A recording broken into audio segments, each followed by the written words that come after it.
En estos momentos difíciles, cuando nuestra democracia constitucional enfrenta amenazas sin precedentes, cuando los integrantes del Poder Judicial de la Federación hemos sido víctimas de calumnias, infundios y agresiones directas, y la Corte de pronto, con 8 ministros y ministras, quiere cambiar lo que decidió el pueblo de México, lo que decidió el constituyente.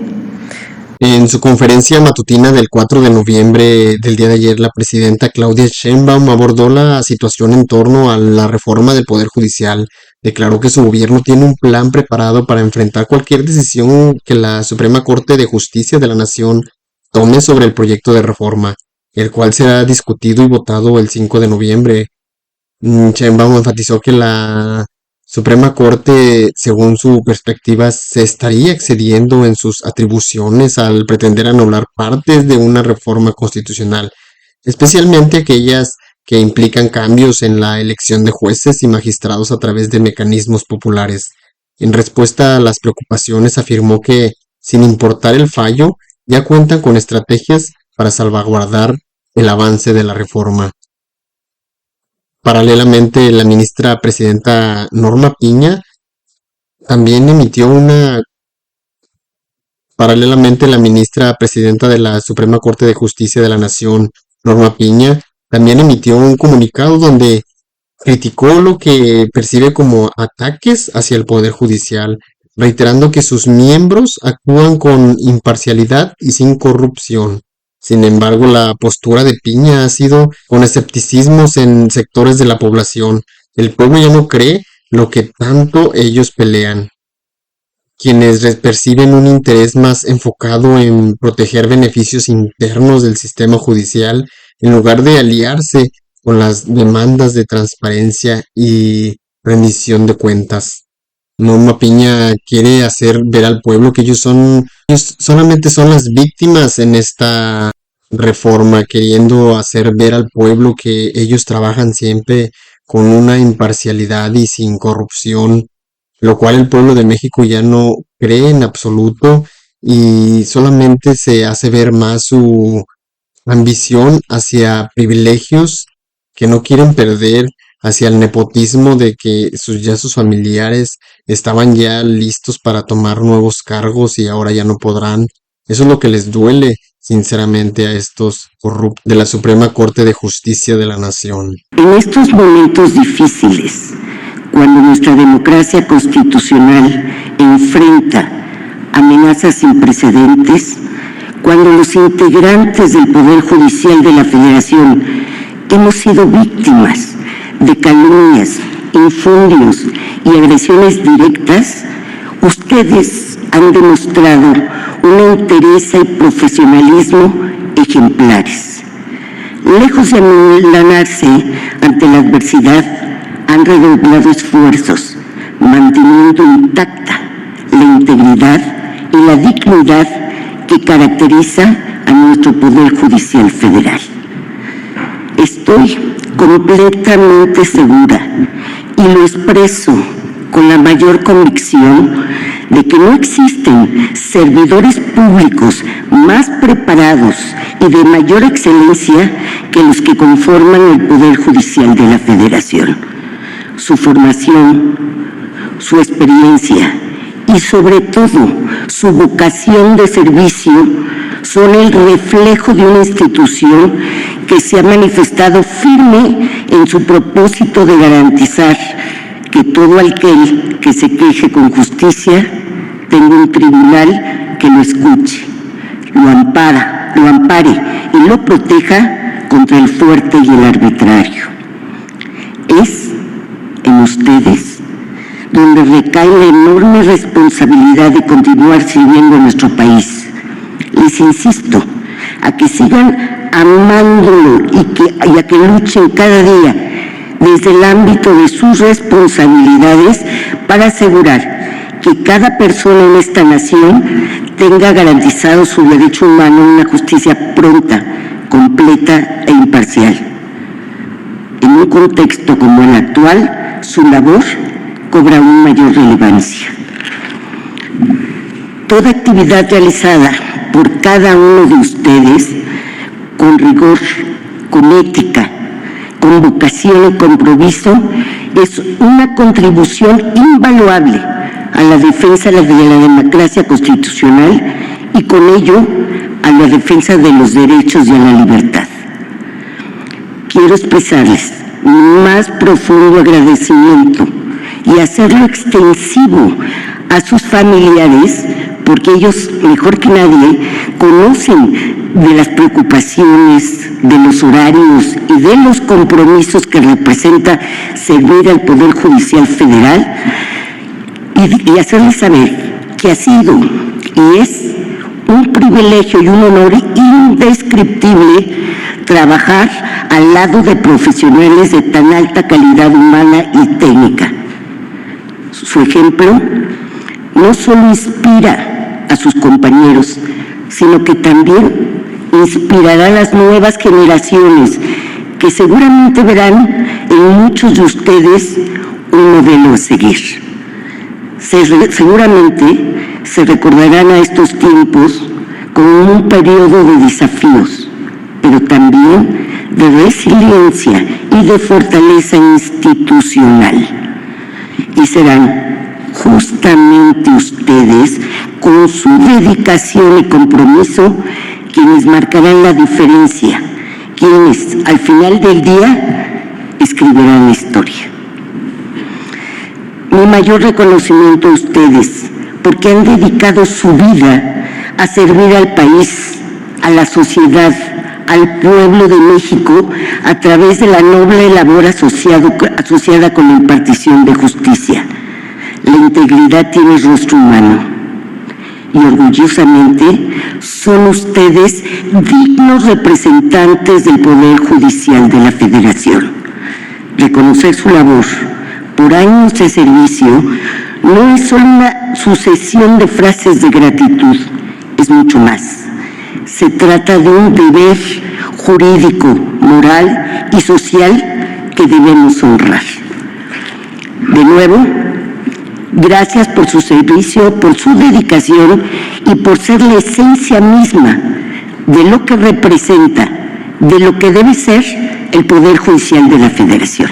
Muchas gracias. Buenos días, presidenta. Daniela Díaz, de la agencia Sputnik. Preguntarle, en la víspera de la elección presidencial que se realizará mañana en Estados Unidos, pues bueno, quisiera saber su opinión al respecto. Por un lado, tenemos pues a Donald Trump, que es el candidato republicano que realmente ha sido muy vocal respecto a sus planes que tiene hacia con México, el endurecimiento que se podría esperar en materia migratoria, económica. Y por el otro está pues la demócrata Kamala Harris, que aunque dista mucho su discurso del republicano, pues sabemos que durante este gobierno de Biden pues hubo un récord en las deportaciones de migrantes, que ha sido muy crítica también del TEMEC. De hecho, cuando ella fue senadora pues votó en contra de este tratado. Y pues bueno, preguntarle, independientemente de los resultados, ¿qué podría esperar su gobierno? ¿Se prevé que se endurezcan pues las políticas migratorias, económicas de Estados Unidos hacia México? Y pues también preguntarle cuál sería la hoja de ruta de su gobierno, pues con la próxima presidenta o presidente de Estados Unidos. Gracias. Gracias. Bueno, primero lo hemos mencionado, nosotros respetamos y respetaremos obviamente la decisión del pueblo de Estados Unidos. A quien el pueblo de Estados Unidos elija, vamos a trabajar conjuntamente. Una vez que, vamos a ver qué pasa mañana, quién obtiene la mayoría, si es que mañana hay un resultado posteriormente, y nosotros vamos a decidir hasta que no se termine todo el proceso electoral de Estados Unidos. No nos vamos a manifestar, no decidir, sino a manifestar hasta que no termine todo el proceso electoral. Así debe ser, así lo hizo en su momento el presidente López Obrador, y es la misma actitud que debe tomar el gobierno de México. Entonces, va a ser de esa manera.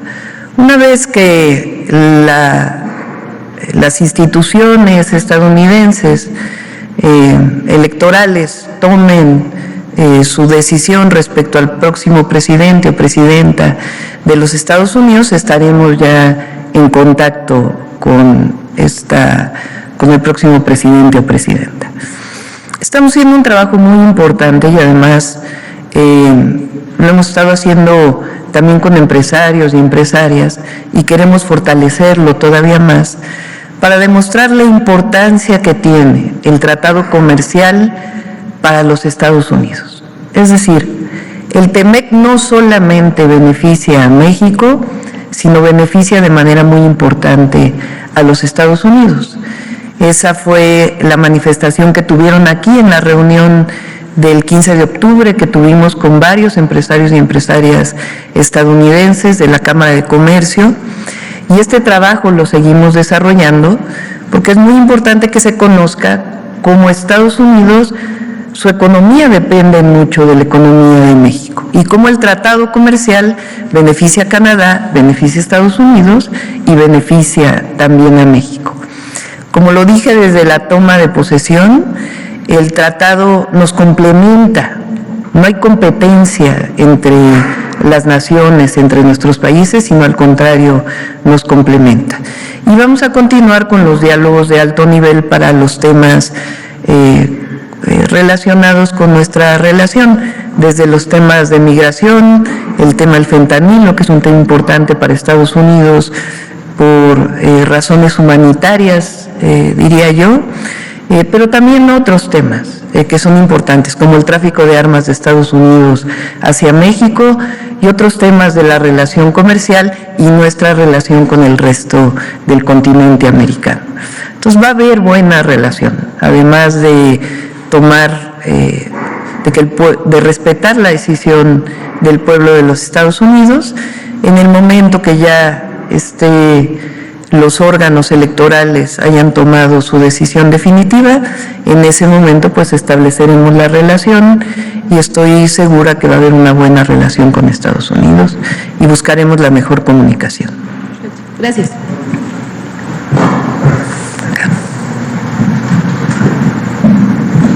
Muchas gracias, Presidenta. Nancy Gómez de Sin embargo.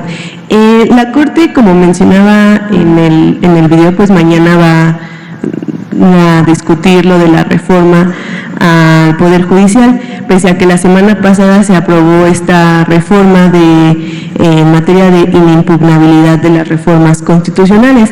¿Ya tendrá una ruta trazada si la Corte decide cambiar algunas modificaciones de esta reforma al Poder Judicial? Primero, de acuerdo con distintos constitucionalistas que trabajan cerca de nosotros y al mismo tiempo con la propia consejera jurídica, formalmente deberían retrasar la decisión dada la publicación en el Diario Oficial del cambio constitucional, en donde el artículo o el inciso 1 del artículo 61 de la Ley de Amparo hoy es constitucional. Ese es el primer tema, vamos a esperar qué dice la Corte hoy o qué dice el día de mañana.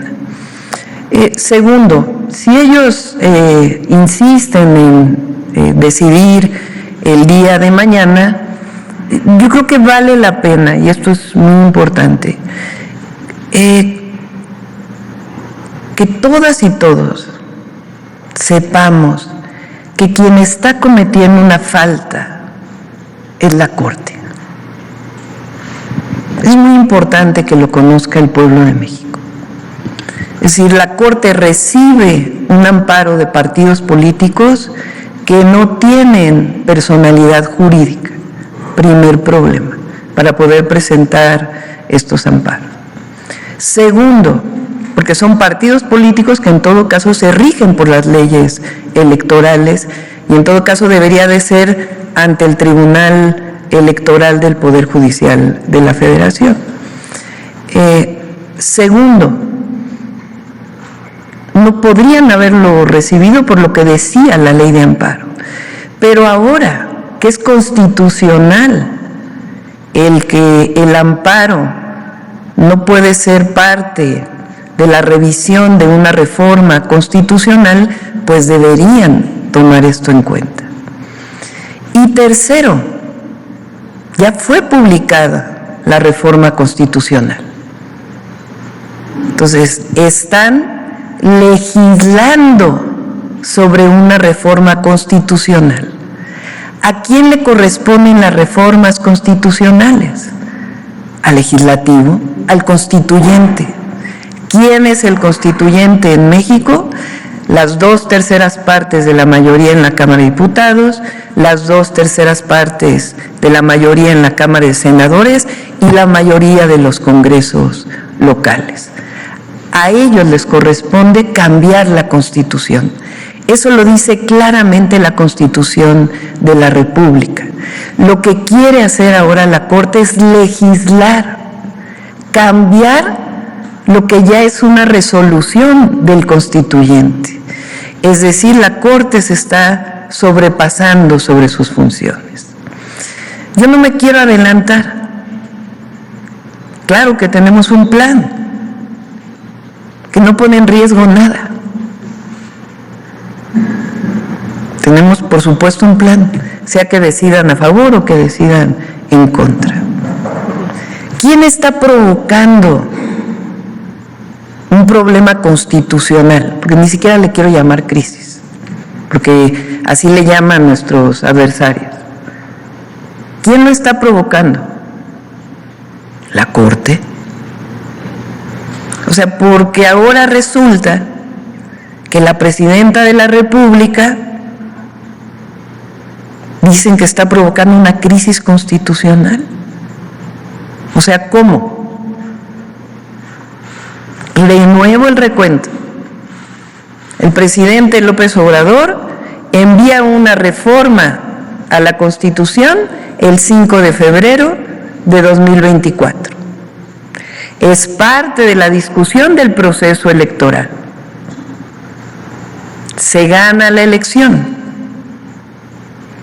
Y el número de diputados y senadores, esto es muy importante, lo decide el INE y el Tribunal Electoral a partir de una fórmula, a partir de quienes ganaron la mayoría y de una fórmula que está establecida claramente en la Ley de Procedimientos Electorales. Siguen el mismo procedimiento que se siguió en el 2021, en el 2018, en el 2015, porque ya ven que hablan de la sobrerepresentación, ¿no? Se siguió lo que dice la ley. Hay elecciones, gana la mayoría calificada el movimiento del que somos parte, el movimiento de la Cuarta Transformación. ¿Qué hace el Congreso? Abre una discusión de más o menos un mes en todo el país por si hay alguna propuesta adicional sobre la que envió el presidente. Llega el nuevo Congreso y vota la reforma constitucional.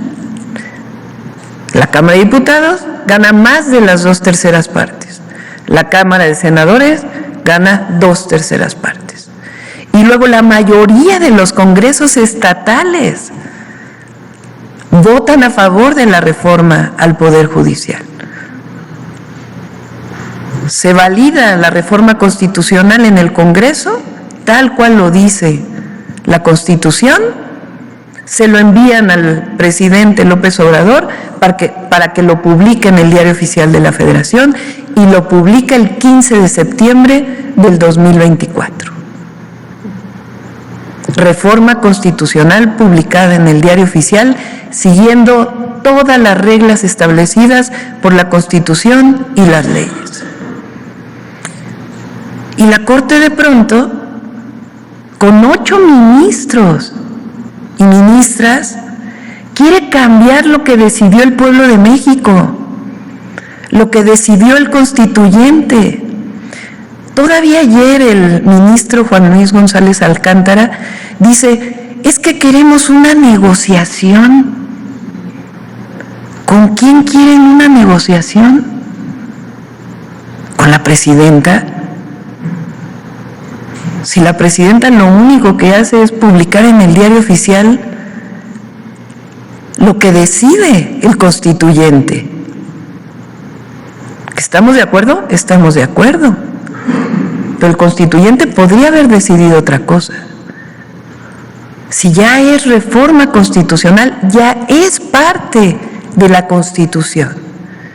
Y ahora es estos 8 ministros y ministras de la Corte, 8, y uno de ellos que siente que tiene la atribución para cambiar la Constitución. O sea, ¿cómo?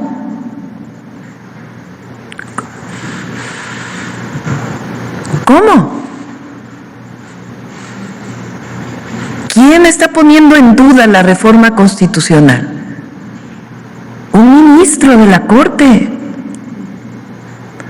Entonces, por eso yo nuevamente digo, vamos a esperar a ver qué dice la Corte y cómo votan. A ver si las y los 8 ministros, que no pueden estar por encima del pueblo de México, que no pueden estar por encima del constituyente, que está también representando al pueblo de México, deciden. Si votan todos a favor de el proyecto del ministro González Alcántara, que por cierto, en su casa fue donde se llevó a cabo la ilegal reunión con el presidente del PRI, ya dijo que él no estaba, pues sí, pero fue en su casa.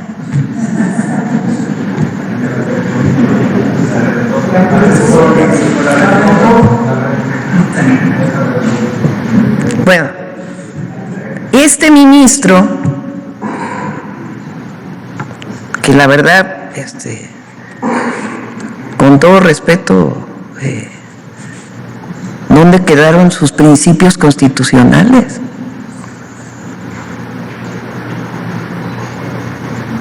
Entonces, esta persona quiere poner en duda la reforma constitucional. Bueno, vamos a ver qué dicen los 8. Entonces, vamos a esperarnos.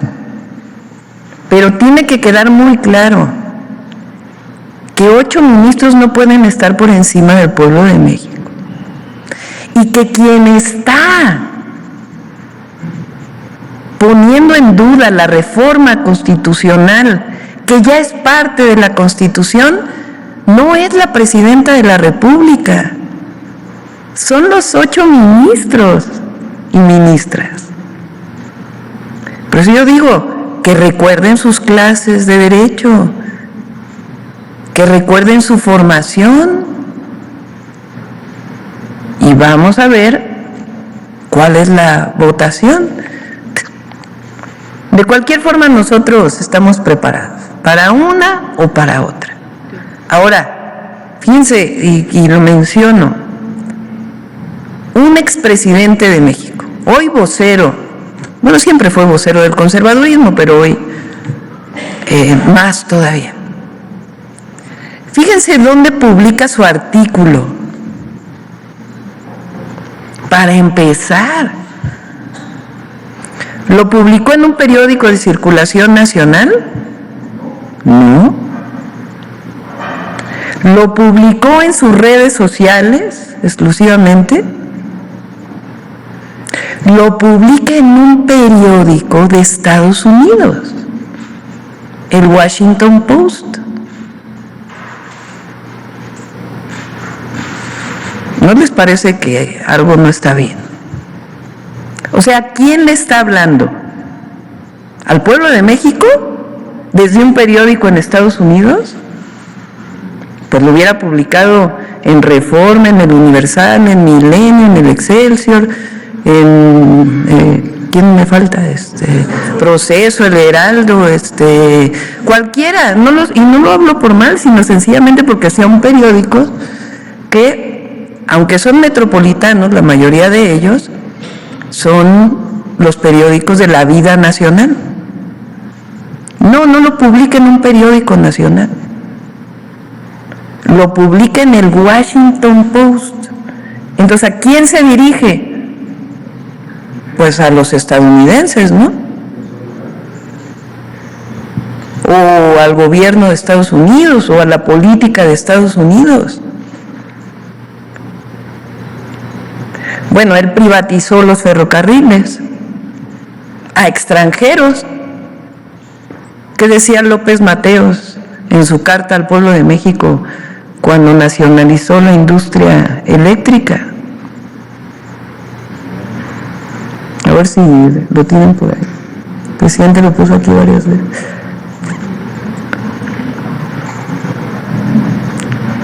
Él quiso privatizar. Bueno, es el artículo del Washington